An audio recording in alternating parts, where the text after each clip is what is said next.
Okay, so coming up, Module 10, we are going to introduce the brain research essay. So one of the things I want you to take a look at is in resources. There's a lot of resources I have provided for you to help you in building this essay and completing this essay. I'm going to talk through a lot of them today. But no, in Module 10, it's in resources. And it's the first one. It says brain research essay resources, okay? And when you click into that, it opens up. And as you know, in our class, most of the items are embedded, okay? So when you see green writing, that means it's a link or a document for you. So in this particular resource, if you look over on the right, table of contents, and Raven, you holler at me if you cannot see the screen, okay? Because I'm showing things on the Moodle page right now. Okay. In the table of contents, you can see there are 7 different pages of resources within this one link on our page, okay? So the first page, number 1, these are the instructions for the essay. I'm going to come back and talk about them in a minute, okay? But that's your instruction sheet of what's going to be required for this particular essay. Page 2, these are stages of the writing process, and it comes from Owl at Purdue. And if you click at that, it's a hot link to the website.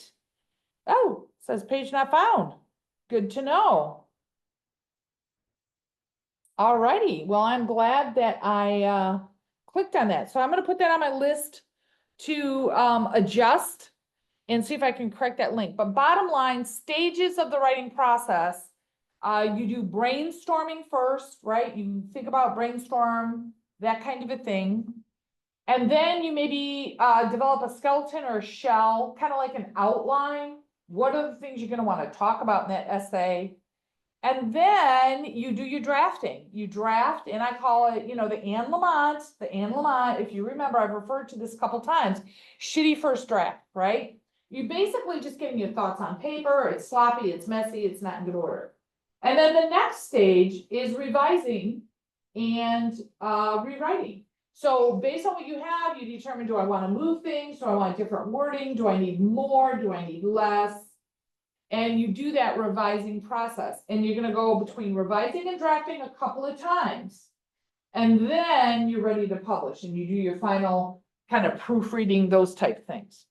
So that's the stages. I will put the link at Owl, that link, I'll check and see what's going on with that, because all of a sudden it used to work, but now all of a sudden it is a broken link. The third page is about the crap test.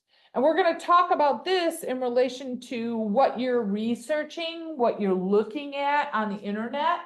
How do you determine credibility for it, right? That you're not just looking at an ad for something, right? That it's actually factual information. And then page 4, there's a video on helping you write an introduction. So the introduction to your essay. And then writing a conclusion in your essay, right? And then another one on MLA format. Set up your paper in MLA format. And then the final page is the brain research essay grading rubric. This is the grading rubric I use when I give you a grade on your final submission. And this tells you what I'm looking for.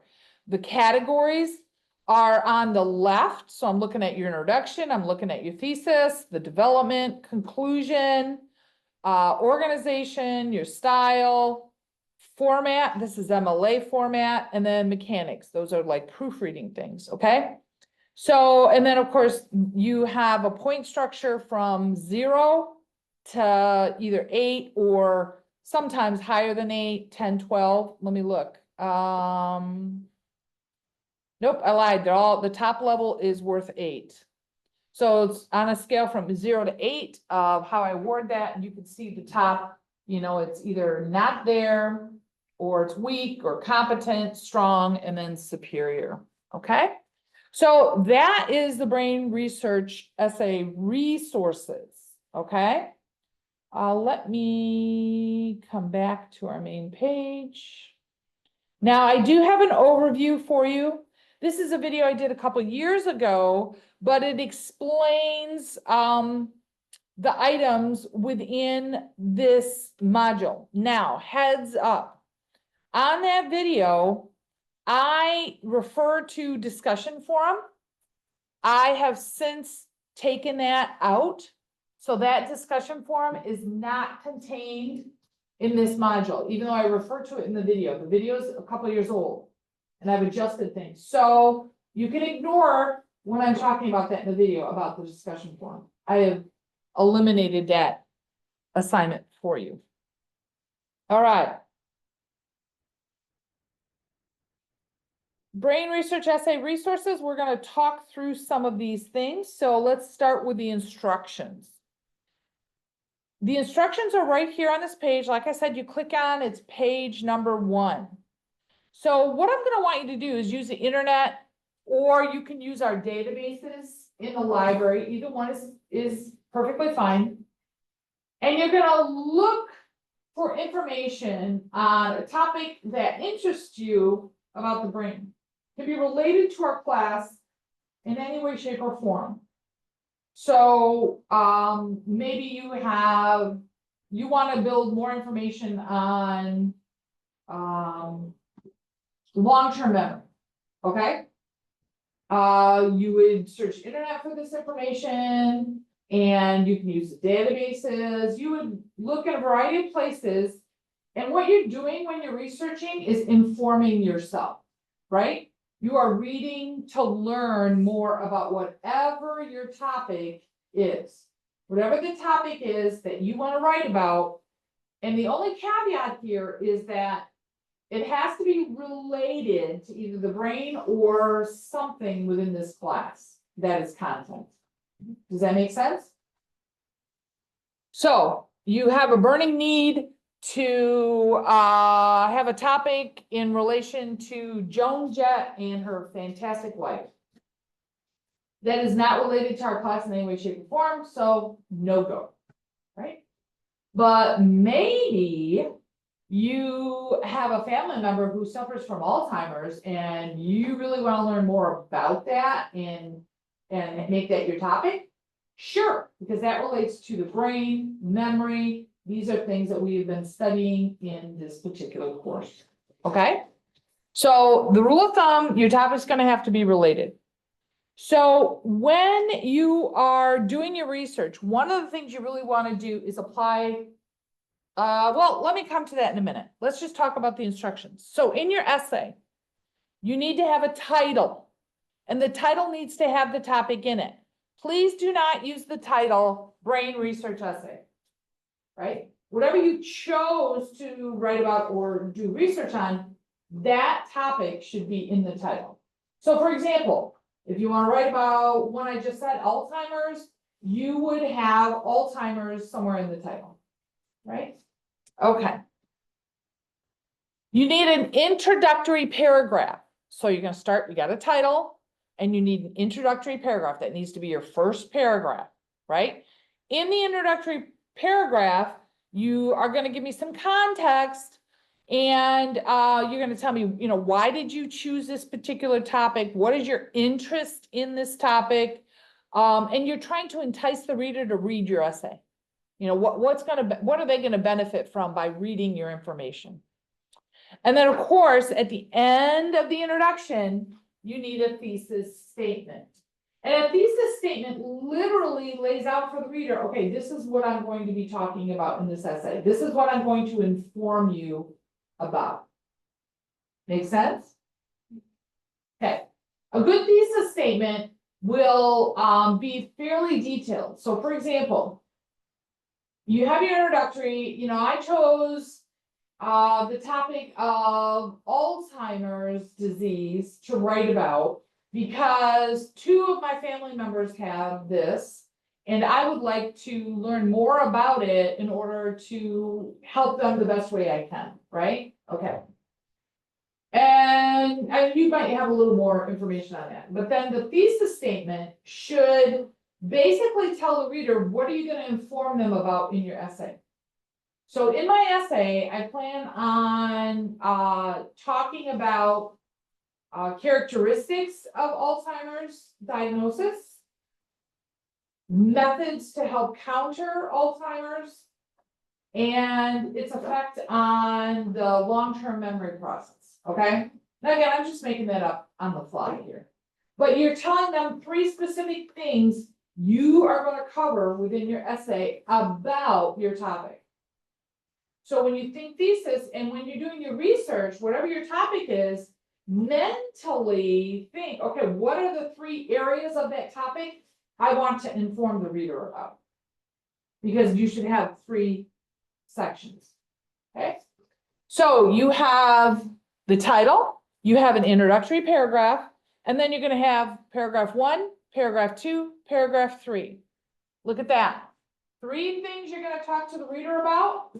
They should be in paragraph 1, then paragraph 2, and then paragraph 3. So each paragraph is dedicated to one of the areas of the thesis that you're going to talk about. And then do them in order.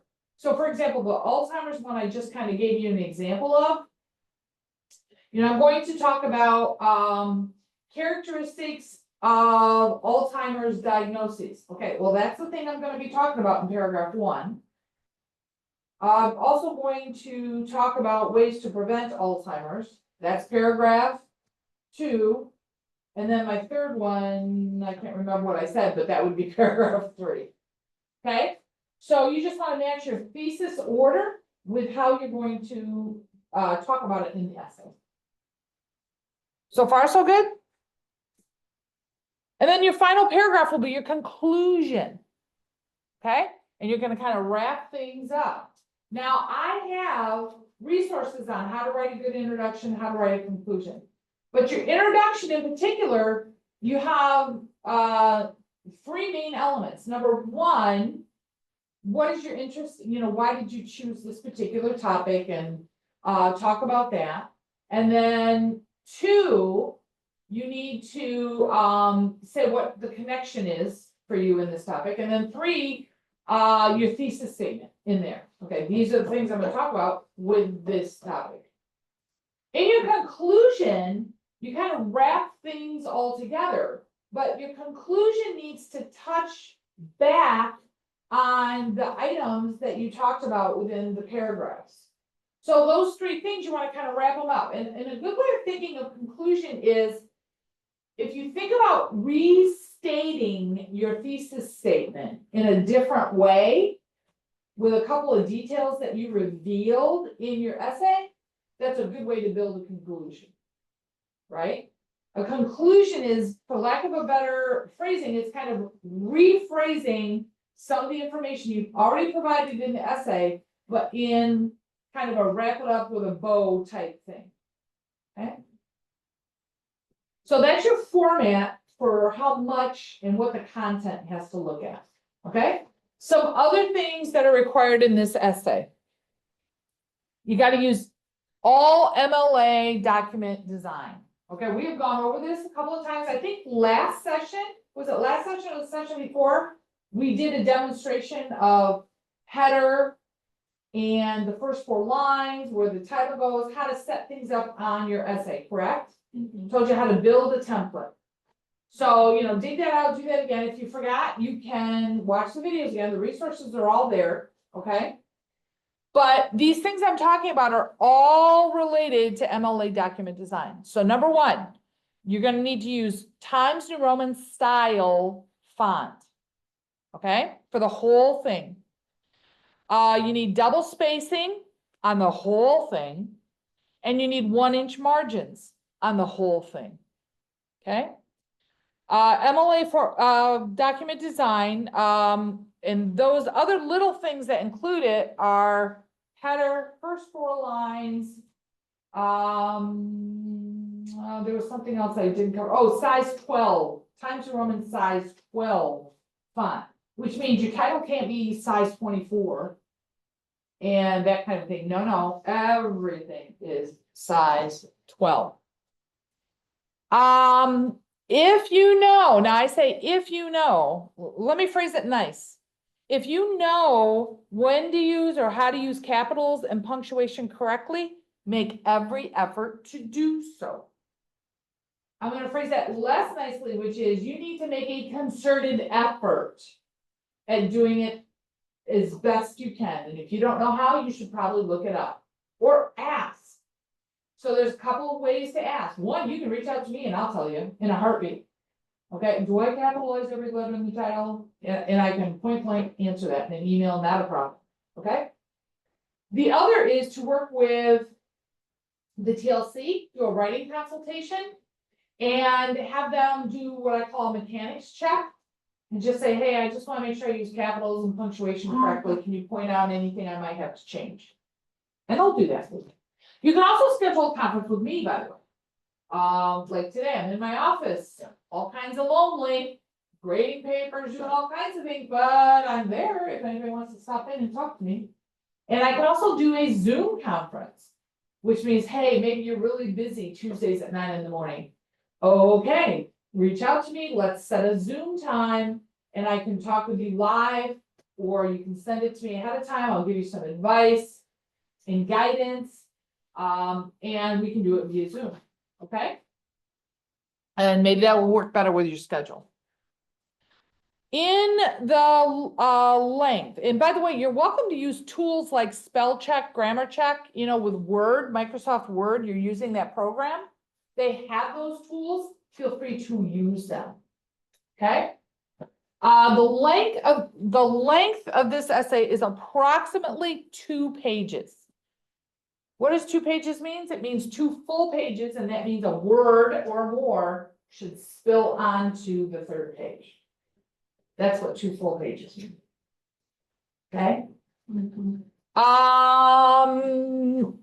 Oh, okay, so here's a big one. You need to use your own words for the entire essay. No copy paste, no AI. So AI is great for certain things like brainstorming or getting ideas for topics, or maybe helping you set up an outline of things you should include for your topic that you want to talk about. However, at no point should AI be writing your stuff. The requirement for this is you have to use your own style and your own voice and your own words for this essay.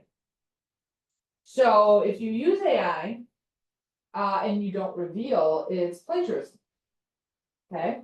Because you're using something else's words instead of your own, and you're not giving credit that it's AI. Okay? So the best way to avoid this, students get kind of worked up about plagiarism. They're like, oh, I don't want to accidentally, I don't want to do it.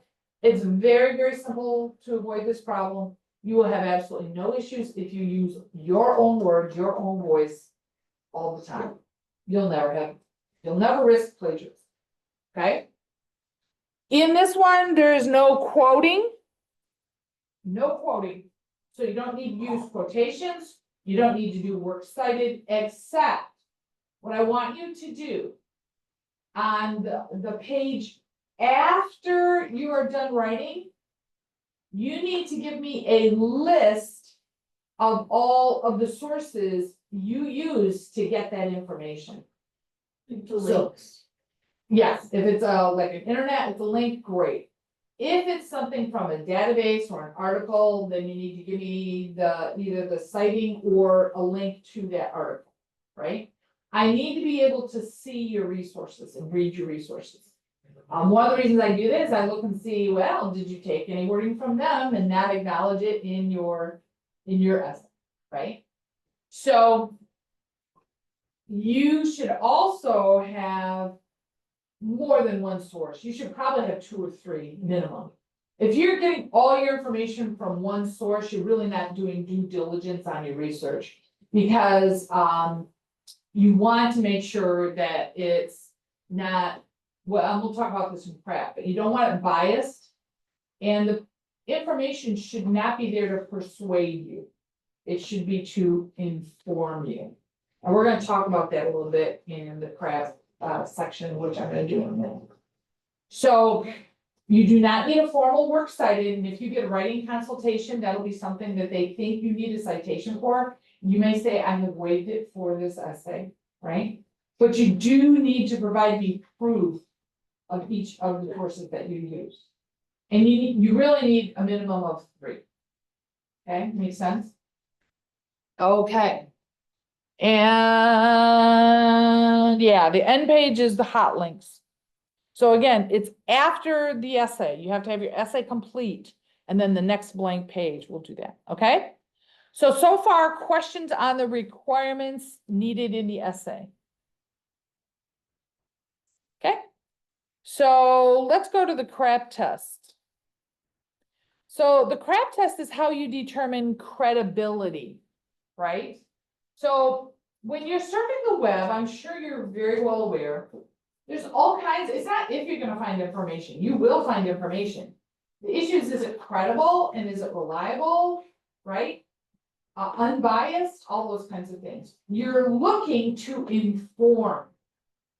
Your essay's purpose is not to persuade, it is to inform the reader.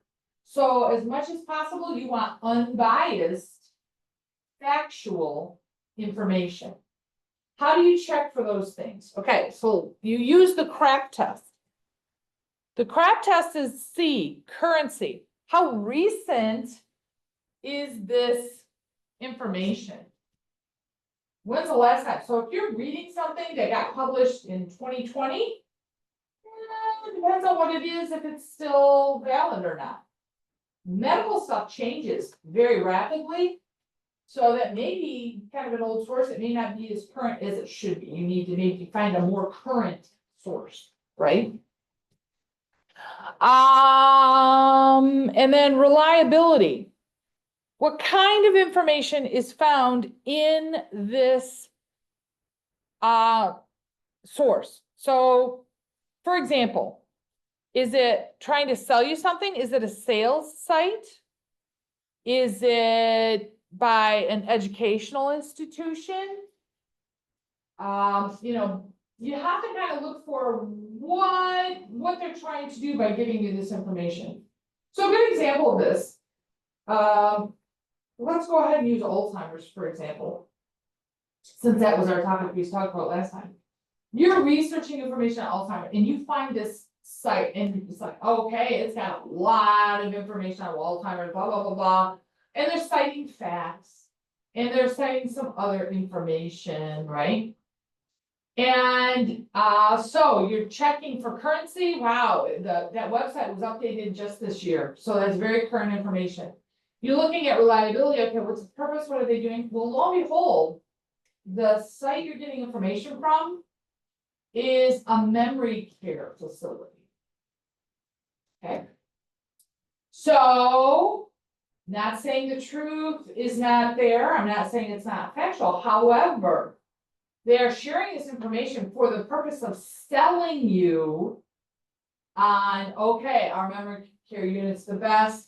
This is a place where you should consider housing your loved one that's suffering from Alzheimer's. You know, do you understand? So the purpose isn't necessarily to inform you, it is to persuade you. And when that happens, that's a bias. And sometimes information is left out, or you can present information in different ways that is more persuasive than if you're just looking at facts and figures. Does that make sense?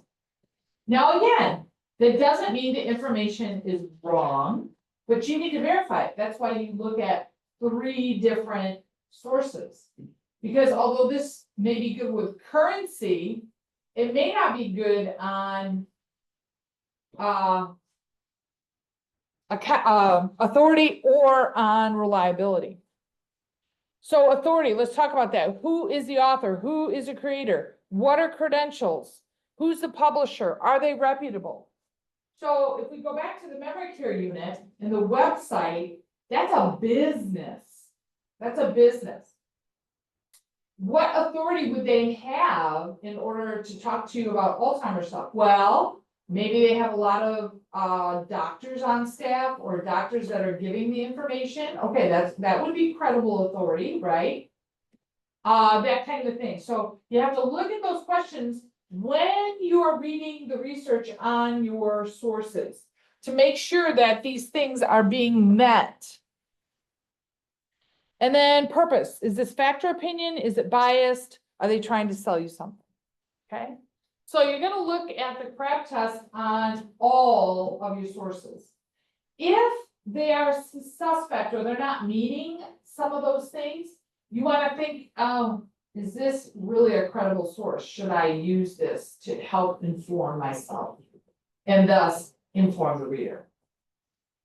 Because the goal of the essay is for you to become informed about information so that you may share it with the reader.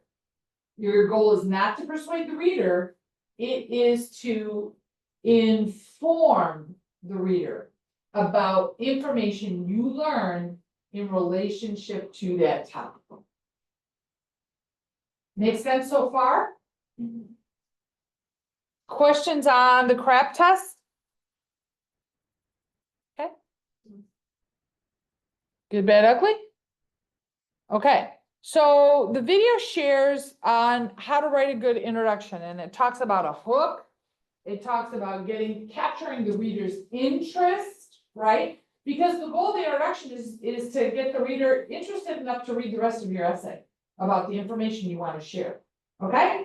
And it will also talk about thesis statement in here too. These are things that I just talked about with you a few minutes ago. Bless you. Thank you. Same thing for conclusion. These are elements of how to write a conclusion. And by the way, these are just short videos. I think they're like 5 minutes or less. And it gives you the same information that I just talked about a minute ago for conclusion. Also gives you a couple of little tips and tricks that may help you beef it up a little bit.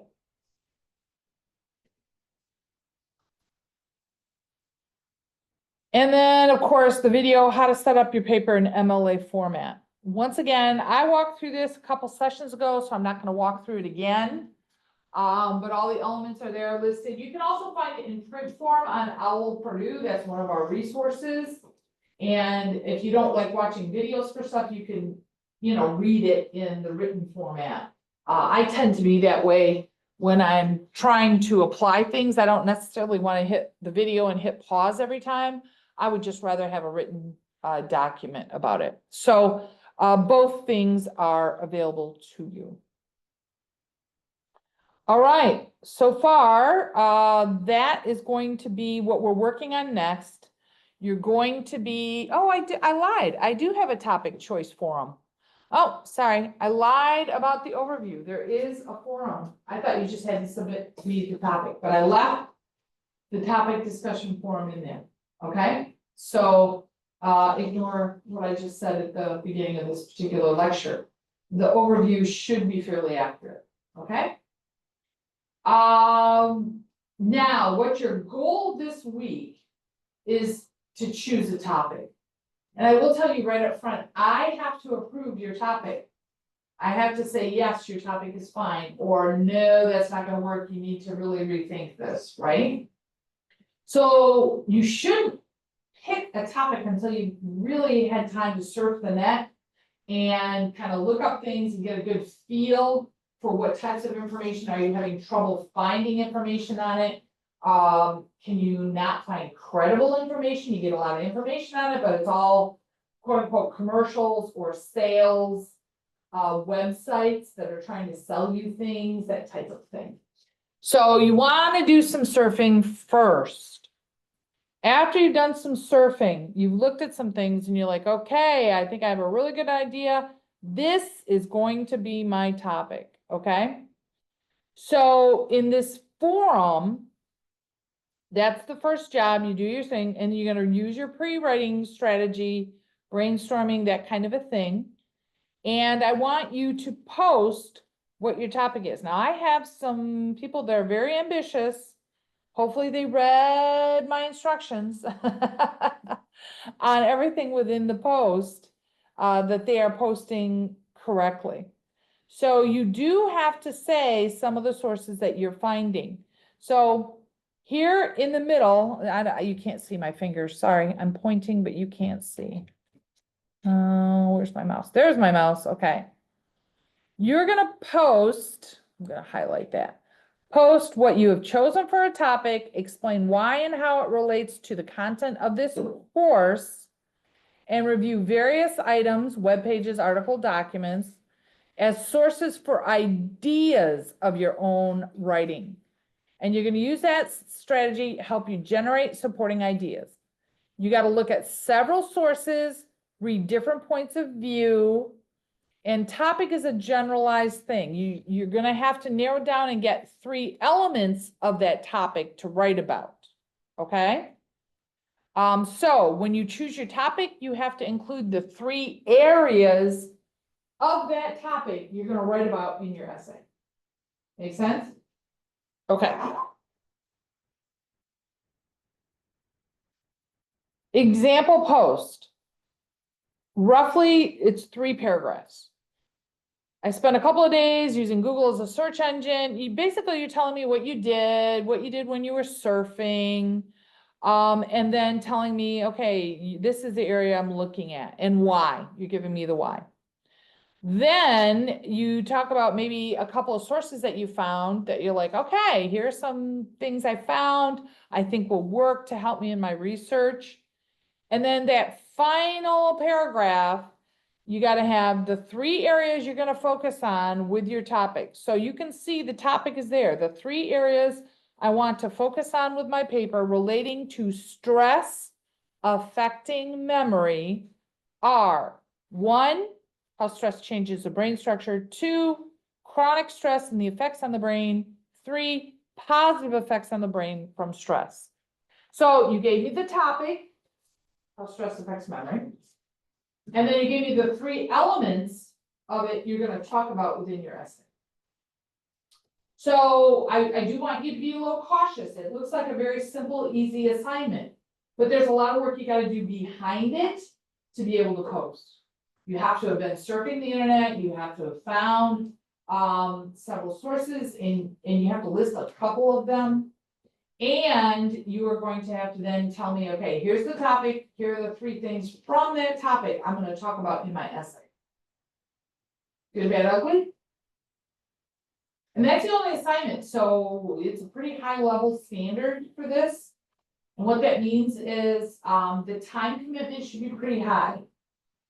If you had 10 assignments, the implication is, it's a little bit of time for each one, right? Because there's so many. There's 1 assignment.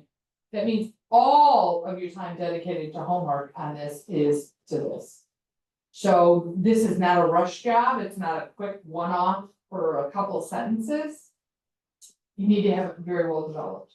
Now, we have a couple people that have posted. So let's just see. Let's look at this one. We're going to just look at Carmine's. I spent time looking up online and I want the brain and sleep. Now they listed articles, but they didn't list specific articles in that second one, right? But the third one is spot on. 3 things I want to focus on my paper. 1, 2, 3. And he did list the topic up in the first paragraph. It's nicer if you have the topic with the 3 things, but if it's up in the upper one, that's fine. So it looks like the people posting so far, the one I looked at here, are on track. For scoring, it'd be close to full credit. The only thing missing was the article titles or article names. But it gives you a really good idea, what you need in the forums. And of course, that's what the examples are for. My example posts and my example replies are meant to help guide you on those things. Make sense? Good, bad, ugly. Okay, that is module 10. One of the pieces of advice I will give you is the more time and effort you put into this, the easier and the better it's going to be for you when you go to draft your essay, right? And essentially, you're getting a start on your research now, right? And you're going to be using those sources to help you craft your essay. You have to do it in your own words, but the information you learn from those sources are what you're going to be sharing. So again, another word of advice is you need enough information from enough sourcing to be able to build a 2-page essay. So if you're only getting a line or two, yeah, you either gotta have some more sourcing, right? Or maybe different sourcing that gives you more information that you can put in your own words to share. I will give you a little bit of warning when you look at internet services, or I'm sorry, sources on the internet. If it's just a simple, website type thing, a lot of times you're not gonna get enough information from there. You're gonna have to do some digger digging. One of the things that I would recommend is go ahead and look at the databases, at the college databases. They will give you articles, and these are a little bit higher level articles, which means there's volumes of information in it. So let me kind of show you really quickly on Wired how to get there. Raven, can you see Wired? Whoops, sorry, my bad. Apparently that's not what I wanted, and I don't know how to go back now. I clicked the wrong button there. Ah. You stinker. Sorry, I absolutely clicked right out of Wired. So let me see if I can get back there. I have too many tabs open, is the bottom line.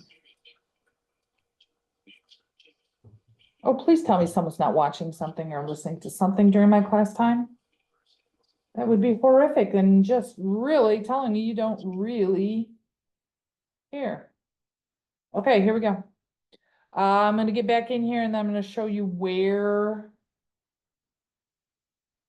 you can find the databases. Here we go. So Raven, can you see the Wired page now on my screen or no? Yes, I can. Okay, awesome. Here we go. So we are gonna go to library. Let me get some of the stuff off my. I gotta find the there it is. So you click on the library tab. And as you scroll down, see where it says library databases? So all of those things underneath, they're each a database, right? They contain hundreds, thousands of articles in relationship to that particular database. So how you get to them is you click on the green writing, the link. So I'm just gonna pick one, ProQuest Central. This is one of the largest ones. So if you gotta start somewhere, I would say start there. Click on go to ProQuest Central. And when you are in there, you can do a search to try and help you find information relating to the topic you're trying to find. So first, here's your search bar. The trick to this is to get as specific in your search as you can and go ahead and use Boolean operators. Does anybody know what a Boolean operator is? Boolean operators are 3 words, and, but, or. And when you combine their, we also think of them as like conjunctions, right? When you use them to combine either words or phrases, it gives you more specificity, okay? So an example story of this I've stolen from Jen Davidson is had a research paper one time. She shares the story. It's her story. I'm stealing it. Had a student working on a research paper about Nazis, right? In Germany, World War II. And the search term was Barbie. And there's a very high official named Klaus Barbie, who's known for a lot of terrible things. And it kept pulling up Barbie as in Mattel, the actual Barbie. Well, part of it was because it was combining every single Barbie out there. So all they did was switch and add a Boolean or Boolean operator. So it said Barbie and Klaus. So both of them had to appear in it. So there you go. Perfect. So Boolean operators are your friend. Here we go. Who has a topic, a potential topic that they may want to think about to do? Okay, Lucy, go for it.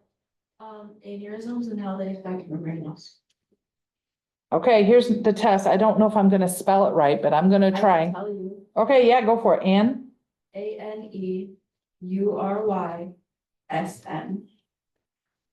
Aneurysm.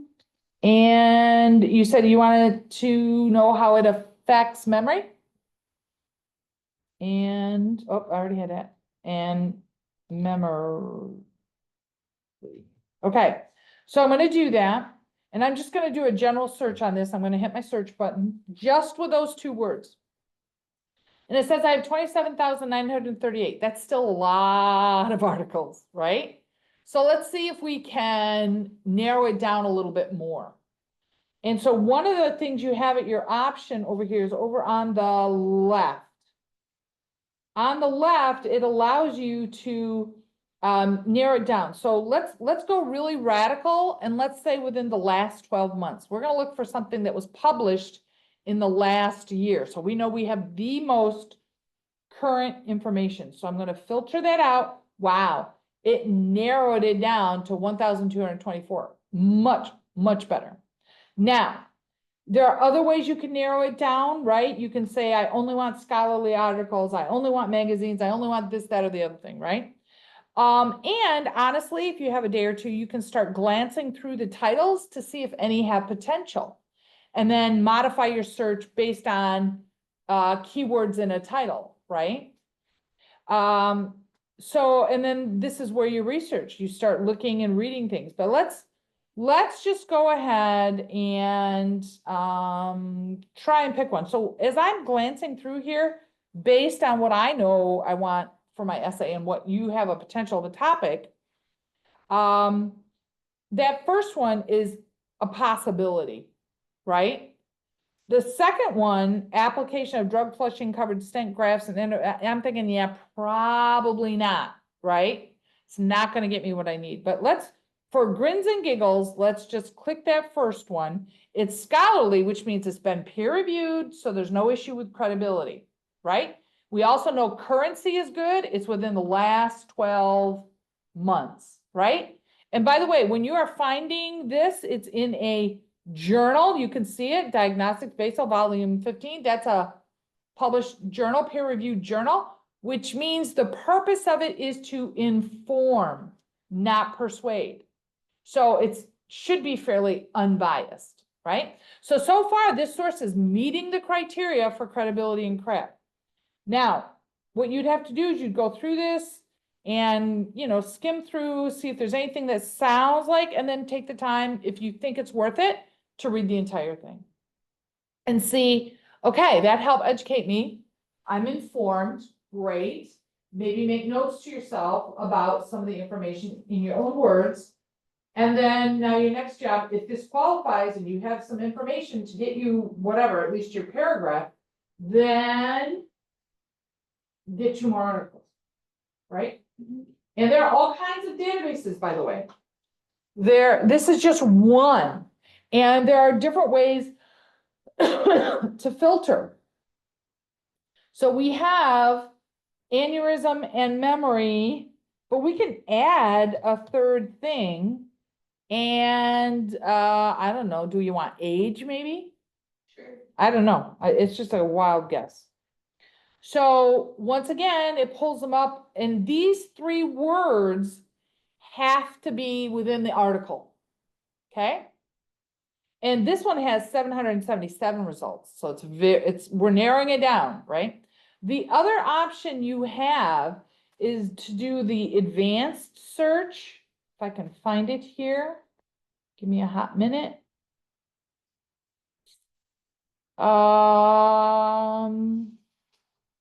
There is advanced search, maybe I'm just not seeing it.